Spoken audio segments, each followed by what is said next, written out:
Yung pinto, doon nakatutok sa kabila.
Yun yan, itlipin na yan.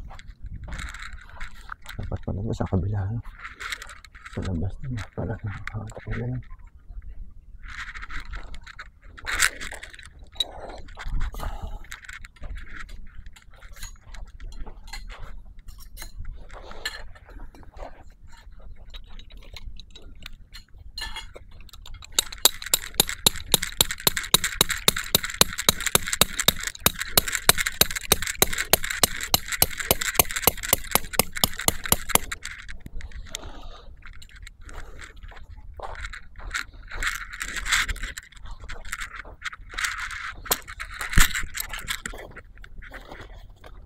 Saan ba yung peg mo? Kulang pang dalawa. Kuha mo ko dalawa.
go guys, luto tayo ng ating dinner. Prepare tayo ng dinner natin guys. Tara, samahan niyo ako. Laki ng uling ah. Ang liit ng ihawan natin guys. Cute.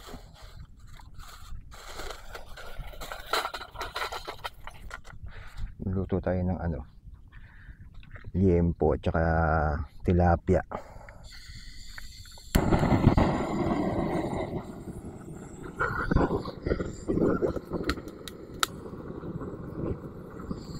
Aray ko. Pumuputok siya, no?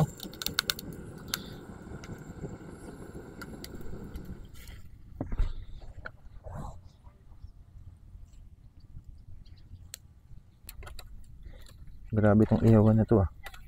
Nagngangalit ah. Small but terrible guys.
Timpla na natin.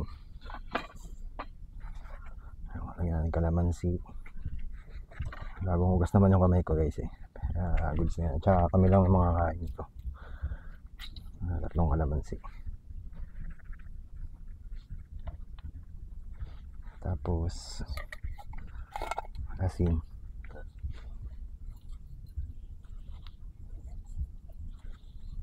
Tatlong pinch. Kaya konti.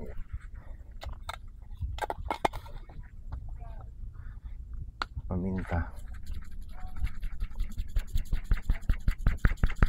Tapos suka.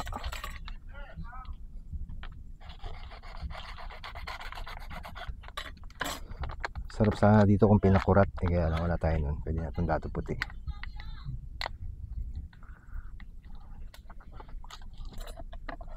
Mix lang natin.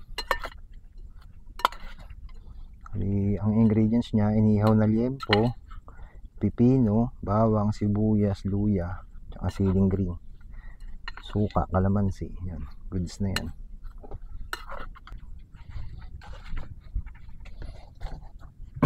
Hiwain naman natin tong liempo. Bite size lang para magaling kainin.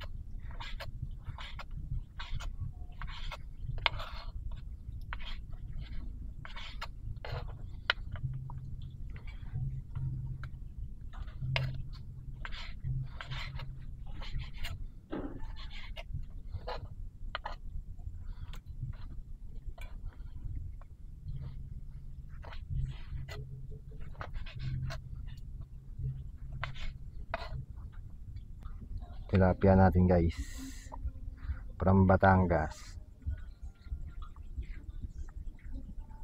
1 piraso lang, kasya na sa amin yan. Malaki naman eh. Nagbago ang plano guys. Imbis na iihawin yung pusit, adobo na lang daw. Kasi baka puro inihaw na yung ulam namin. Pag may natira, uulamin natin bukas ang umaga. Goods din naman yung decision na yun. So tara, luto tayo ng adobo. Adobong pusit. Basic lang to.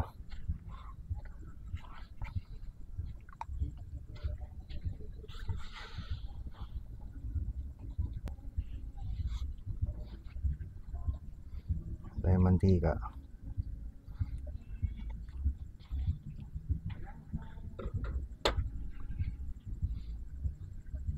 Basic adobo lang tayo guys. Saute lang natin tong bawang at sibuyas. May ganoon din kamatis. Gisa-gisa lang tayo.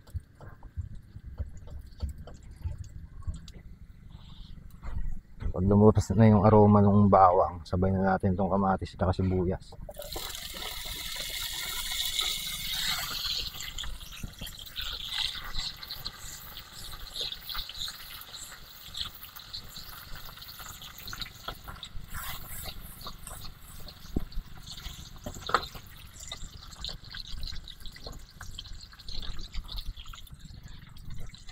Pagka lumabas na yung kaluluwa ng sibuyas, okay na yan. Lagyan natin itong pusit.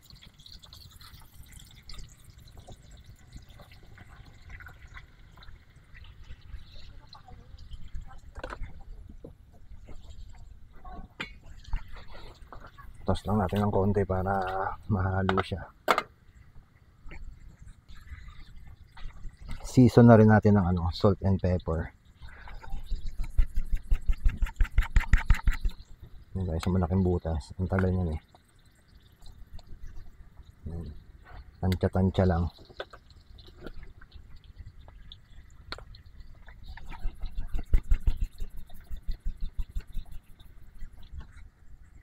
Yan, pagka nagbago na yung texture ng hipon tuloy. Pag nagbago na yung texture na itong pusit, pwede natin lagyan ng toyo at saka suka yan. So, ganun lang ulit. Tansyameter lang ulit tayo.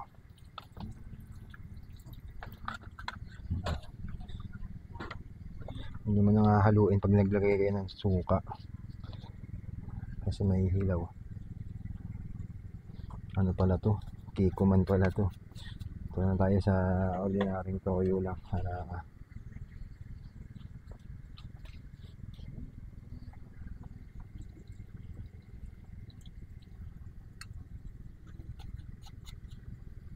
diyan ko na lang ito lalagay. Sa kapilahan. lagyan natin ng konting asukal para medyo manamis. Wala kasi tayong oyster sauce eh. Kaya na to. Okay.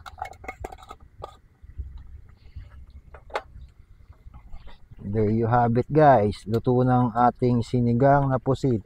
Ay adobong pusit pa lang. Naparami ng sabaw.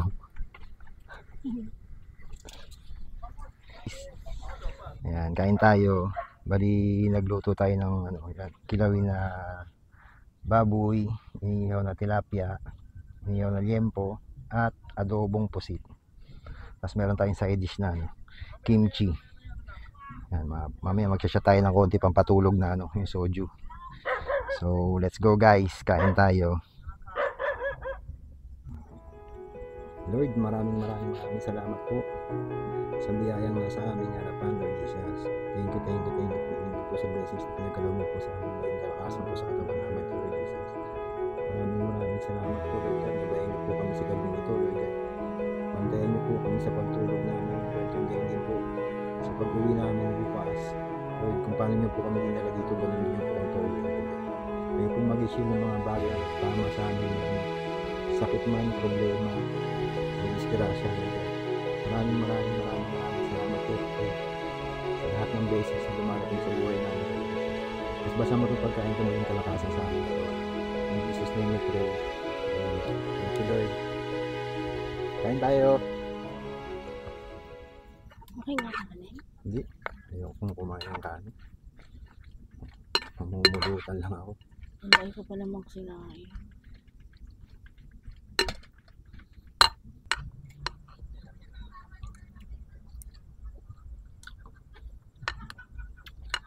Sarap guys.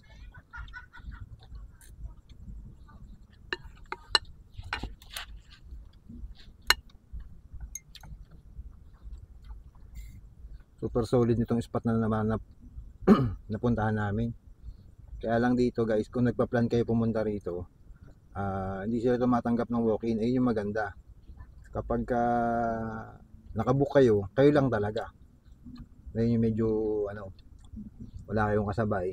Kanina marami mong gustong pumasok, kaya lang yung may-ari ito medyo mahigpit, which is good yun kasi yun nga, private to. So kung hindi ka nakabook, hindi ka mapasukin talaga. Mahigpit din yung caretaker nila, si Kuya Gilbert, saka napakabait pa.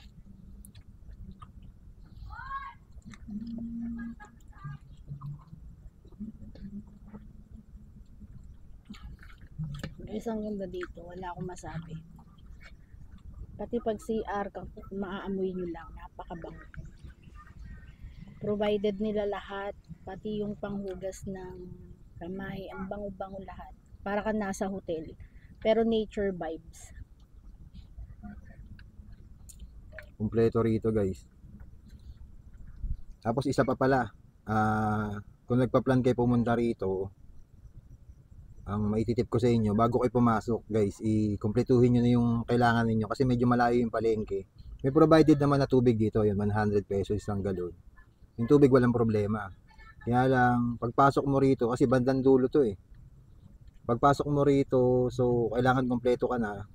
Yan, wala kang masyadong ano, katulad ngayon, wala kaming yelo, walang mabilihan dito kasi nakakatakot din naman. Kasi bandang Ang dulo layo naman ng siya. tindahan. Mas yung bayan niya, siguro, nakamotor kami kanina, pumunta kami sa palengke, na malengke kami. Kasi pumasok kami rito, wala kaming dala kahit ano, yung lang, yung wala kaming pagkain. Kasi Akala ko sobrang kasi, biglaan yung lakad namin na to. Nagyaya lang bigla ito kahapon. akala ko kasi ano, tawag dito may malapit ng palengke, yung pala malayo din siguro. Mga 20 minutes din namin, motor pa yun. Sa palengke, kompleto naman. Kaya lang, yun nga, medyo malayo. Kaya advice ko sa inyo, kung pupunta kayo rito, kumpletuhin nyo na yung kailangan ninyo. Wala dito, ano, meron dito sari-sari store. Malayo din. Yung sari-sari store dito siguro mga 500 meters. Medyo malayo din siya, kaya tinatamad nga ako bumili ng yelo. Okay na to. Kaya okay din talaga kung naka-car camping kayo dahil swak na yung dala nyo. Kami kasi kulang-kulang, biglaan tapos hindi talaga kami prepared. Ang maganda pa dito, yung parking nila, kung yung papasok dito nga pala, yung papasok dito, all kinds of vehicle pwedeng pumasok. Motor, sedan, SUV, lahat. Pwede, accessible siya kasi ano, yung rough road niya, konting-konti lang naman. Saka, Goods yung daan. maganda yung daan dito talaga. May konting rough road pero kaya naman, motor nga kaya. Tapos pagpasok mo ng resort, yun, ang laki ng parking nila, sobrang laki. Actually, camping spot din yata yun. Kaya lang dahil siyempre, nasa beach ka eh, ito yung pipiliin talaga ng spot. Kaya naman, kung siguro kung puno to, pwede kayo dun sa may ano, ang lawak ng damuhan. Tapos yun, ang medyo ano lang dito, yung tubig sa dagat, ayun, naglo-low tide siya. So, sa umaga daw, kaninang umaga kasi maganda yung ano, medyo mataas siya eh. Tapos bandang hapon na, mga 4, ganun. Yun, nag-low tide na siya. So, yun, bukas na kami maliligo. Hindi kami nakaligo kanina, gawa ng puyat eh. Tapos, yun, medyo busy. Bukas na kami maliligo. Ang ganda dito guys, pumunta kayo. Ito kung i-rate ko to, sigaw. Rate mo, ilan? Perfect na to sa akin. 10 talaga. Ako, 9.9. As in talaga, sa lahat ng mga napuntahan namin. Sa bagay, first pa naman natin. Napakabuenas lang namin guys. Gawa ng, yun, first beach camp namin talaga ito. Tas ganito pa yung ano. Although pumupunta naman tayo sa beach, kaya lang, usually, pagka nagbe-beach kami kasama yung family, nag-check-in sa ano, check-in tayo. Pero yung camping talaga sa beach, ngayon lang namin experience ito lang. Kaya, yun, napakabait naman nung ano, nung nakisama sa atin yung panahon. At the same time, yung pinuntahan natin lugar, ang maayos. ganda talaga, promise, hindi sa OA. Napakaayos ng lugar. Napakatahimik pa. Although may marinig kayo, yung siguro, kabilang resort kasi may mga video okay. Pero dito sa campsite na to, sa resort na to, wala. Kaya yun, medyo relax lang tayo. Magsashot tayo ng konti, pampatulog. Ayun guys. Punta kayo dito guys, The Beach Camp at Lian, Batangas. Ang ganda. Baka babalik-balikan na namin to. Ang sarap niya, ang sarap balikan, promise. So far ha, ayun pa naman yung experience namin. Hindi pa naman tapos ang araw. So, hopefully, yun, maging maayos din yung tulog namin. Subukan natin, ngayon, bukas ng umaga, kung magbe-breakfast tayo, re-reveal din namin kung ano experience namin sa pagtulog dito, kung maingay ba talaga, wala. Pero so far ngayon, napakatahimik, kami nga lang maingay. Actually, may kasabay kami, bali, may kasabay kami ilang campers din. Pero solid, ang tahimik pa rin kahit na dalawang family ata sila. Kasi nasa rules talaga nung camping site yung quiet time. Respeto na lang din talaga sa mga makakasabay mo. Napaka peaceful ng place na to. Tsaka natutuwa ko lahat ng first natin, ang ganda talaga. 'Di ba no? Kahit nung tayo dun Sa Amis maganda rin eh. Binagyo lang kami ng first camping namin. pero solid din yung spot. Try nyo din puntahan yun. Number 1, dapat dala nyo rito talaga kung kayo nakaka-car. Cooler. Yun ang buhay talaga. Oo. Yan tayo nakakotse. Kung nakakotse tayo, mayroon tayong cooler. Kaya lang, di ko na alam saan ko pa ipapasan ko na ba yung cooler namin para hindi na kaya, loaded na eh. Importante dito yung cooler. Kasi walang lagay yan. Kasi mga frozen ano. Kaya ngayon lang namin binili itong mga pagkain na to kasi nga, iniisip ko kung bibili kami agad, masisira lang, sayang. Yung baboy, mangangamoy, isda, mabibilasa. Kaya, yun, kung nakaka-car camping ka, usually naman, may cooler kayong baon, Okay na talaga. goods yun.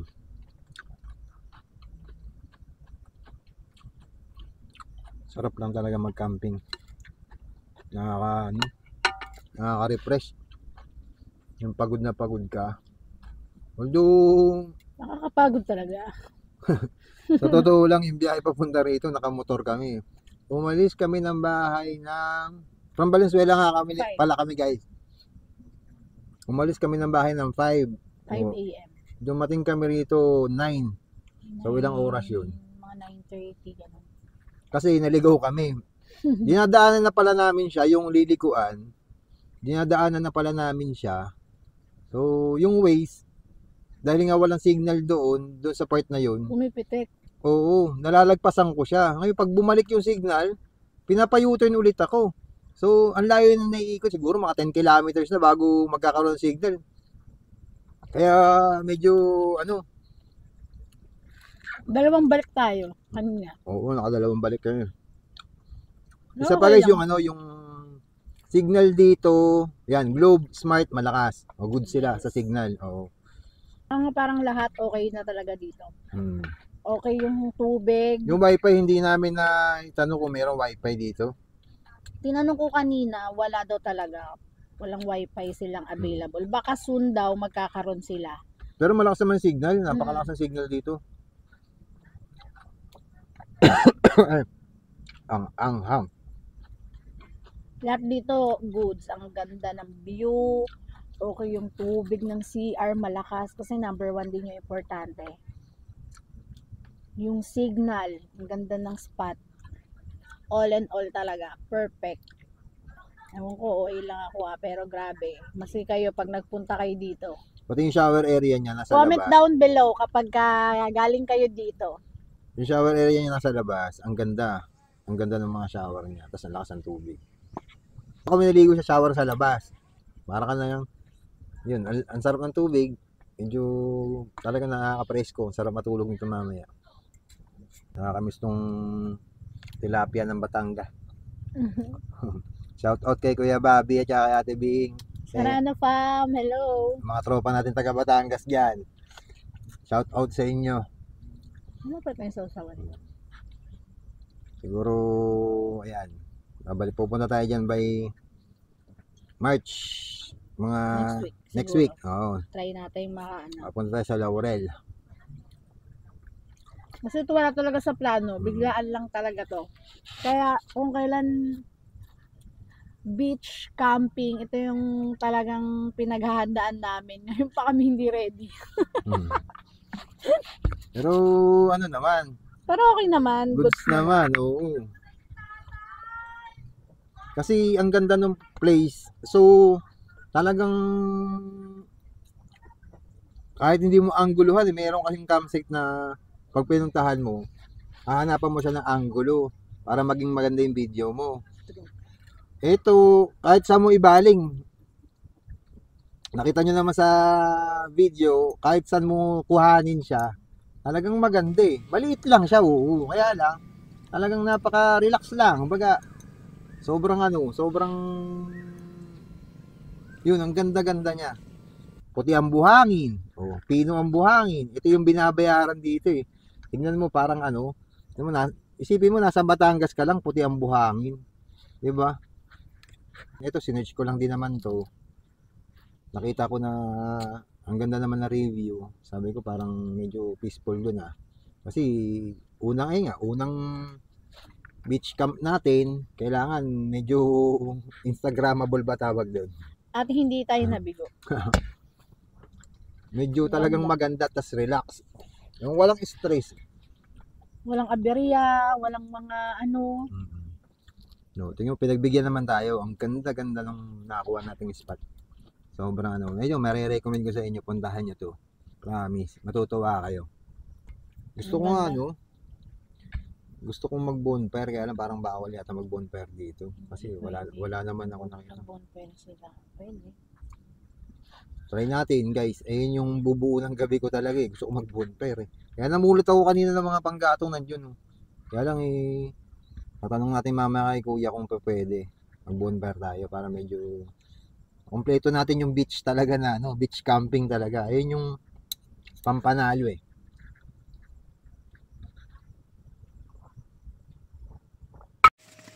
So, hi guys. Pasensya na kayo, hindi namin kina-update. Medyo napaganda yung gabi namin. Napasarap yung tagay natin. Matutulog na kami. Update na lang tayo bukas guys. So, yun. Good night.